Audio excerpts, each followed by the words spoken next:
Hey everybody, Jake here from Bearded Gear, and I've got a bit of a first impressions to do for you, although you haven't seen me unbox this knife because I didn't unbox it. This knife was actually loaned to me for review by my brother. So I loaned him a couple of things to check out. This was something new he'd picked up that we'd talked about, and I was really intrigued to check out. This is the ZT, just kidding, it's not a ZT. It is the Kershaw, which is hilarious, bare knuckle in carbon fiber and M390. This is a sprint run from Kershaw, which they just started dabbling into. I believe this is the second sprint run they did.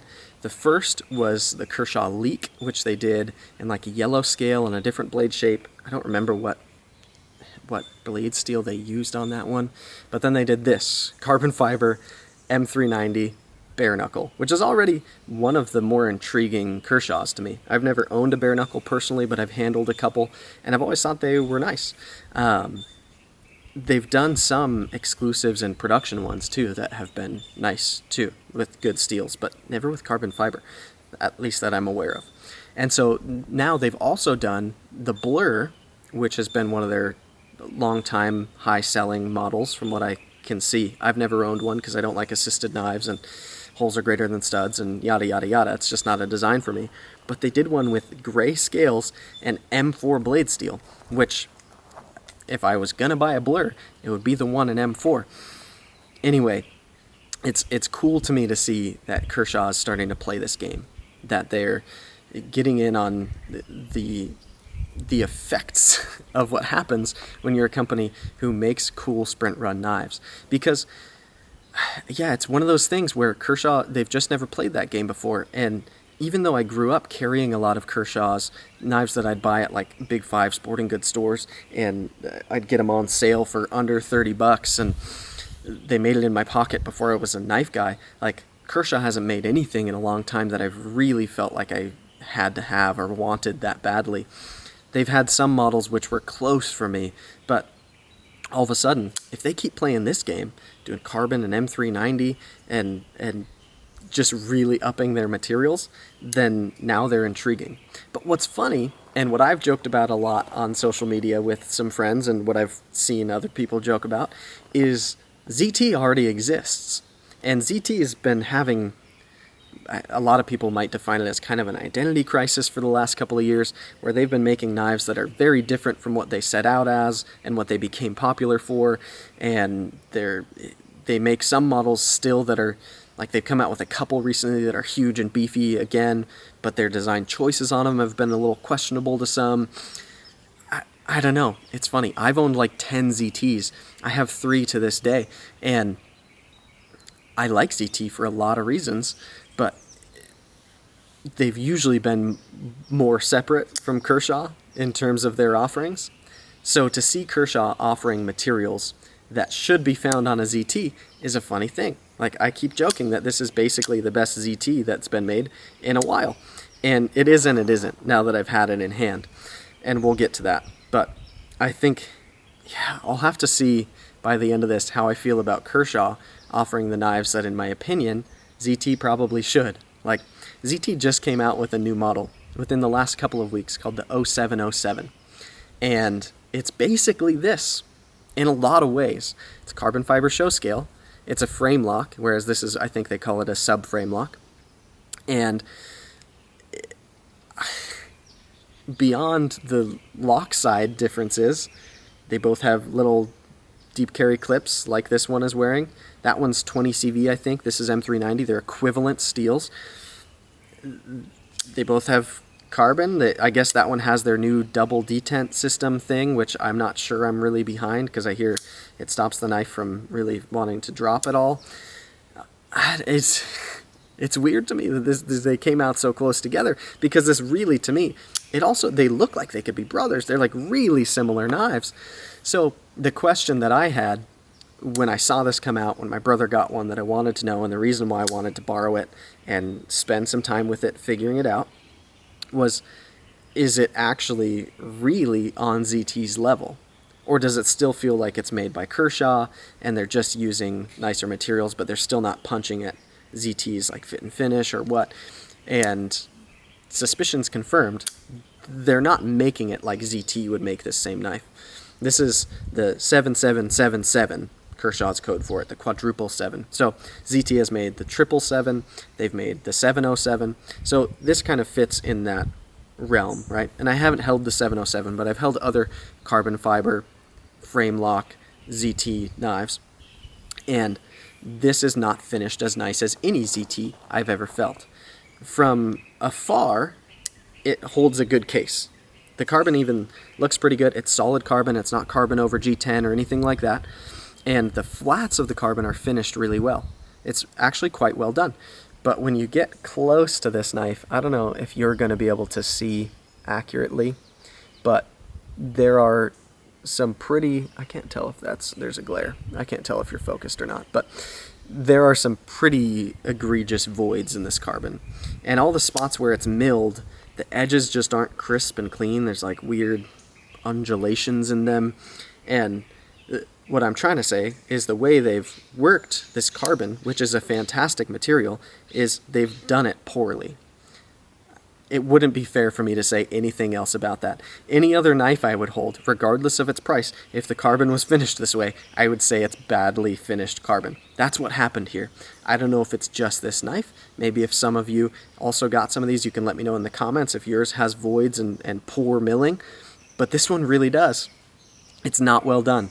So structurally, you should still have all the advantages of this carbon fiber. I don't see any of these things creating a risk of this knife falling apart or anything like that. It's just aesthetic, but it's not finished like a ZT is. It's not that ZT also is like known for being the greatest fit and finish in the business. They're very good, and I don't have issues with like the value compared to the materials and fit and finish, etc., that you get out of ZT. But it looks to me like that's how this knife is. I think these were 115 or 130. I don't know, they're sub 150 for sure. The way that Kershaw sold them, that's how much they were going for. ZT's not offering anything at that price point. So you're getting all these ZT materials, but it's still finished like a Kershaw. So it's just like, I don't know. It's this weird line, and I don't know how I feel about it yet. I really got to figure it out and have this knife in pocket and do some cutting with it. And it's like, if you've held a bare knuckle, you know what the ergos are like. These ergos are pretty good for me. I don't hate the ergos. I don't love them either. It's a little skinny and not hot spotty, but it's not like, it doesn't feel soft or supple in my hand. It's like, it could be a little better, but its slimness is also a great strength of it in pocket, because this knife carries super well, especially with this carbon. It's really, really light. The blade is ground well. It's nice and thin behind the edge, especially down here, right in the kind of the center portion of the blade where you're going to be push cutting. Wow, that sound really just came out. So, I don't know. It's a good thing this is a first impressions, because if this was a review, I'd not feel comfortable not having any kind of decision on it. But I really I've been playing with it a lot. The action is nice. It's crisp. It's snappy. It's fun to play with. The lock is easy to disengage. It locks up solid. It's not like the best bearing flipper I've ever used, far from it, but for the amount it costs, it's doable. It's very functional. The weight is great. The carry is great. The ergos are okay, but it's got voids in the carbon. It's specifically one of the probably worst fit and finish knives I've held in a long time, other than like really budget stuff. So this is still over $100 if I'm not wrong on the pricing. Even if it was $80, I'd feel like I don't want to see voids in my material. I don't know. That shouldn't be a thing to me. But that's it seems to be the price you're paying for getting these materials from Kershaw. So I don't know. I'm really torn on it. Part of me really wants Kershaw to keep making sprint runs, because I think that's an awesome thing.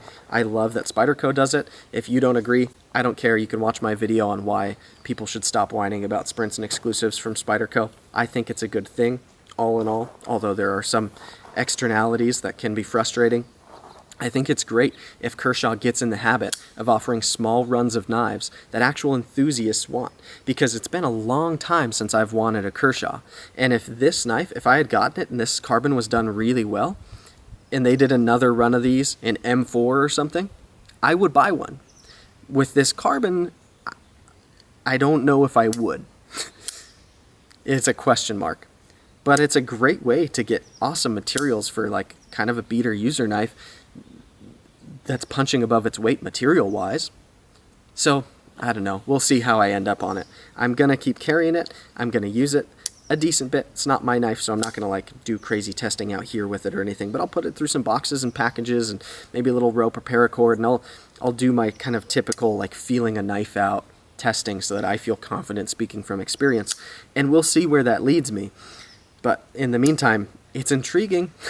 I think they're on the right path, but I'm curious to see if any of you have these. Comment down below what the fit and finish is like on yours, because the centering is great, the lockup is great, the action function's great, the detent is pretty good, like the carry is great, the weight is great, but if this carbon was perfect, I'd be raving about the knife, and it's far from perfect. It's the worst carbon I've seen in a long time, and to some people it might not even bother them. Like some people, if you haven't experienced truly good carbon fiber on a knife, you might not even know the difference. You'd be like, cool, this is carbon. But there's like divots in this carbon. It's so far from perfect. I hope this is going to focus. I don't know if you can see them, but the edges are kind of gummy. There's these little just voids. I don't know. Anyway, those are my first impressions, I guess, of the Bareknuckle Sprint Run in M390 and carbon fiber. So read into this what you will, but we'll see where I end up on it in about a week. It might be a little more than a week with how many knives I have right now, and because it's my brother's, I can take a while, and all that will happen is nothing. So anyway, this is the Bareknuckle Sprint Run carbon fiber M390, and I am confused by it, but I kind of love it, kind of frustrated by it. We'll see. Thanks, guys.